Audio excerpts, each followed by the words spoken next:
Welcome back to our channel, folks. Today, let's dive into a common problem that many of us might face in this digital age. So, here's the deal. Imagine getting hooked on online chess to the point where it starts interfering with your personal and professional life. That's a real problem, right there. Now, let's talk about the solution. Remember, when dealing with addiction, relying solely on technological blocks may not always be effective. Seeking professional help to manage the addiction can make a world of difference. Another great solution is leveraging the support of your family or loved ones.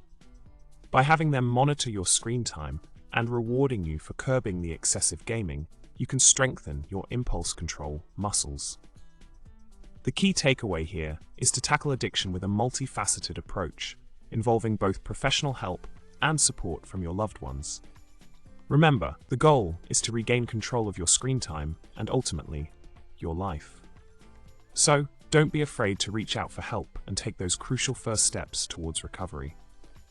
And with that, folks, don't forget to subscribe, like, and comment below with your thoughts. See you in the next video.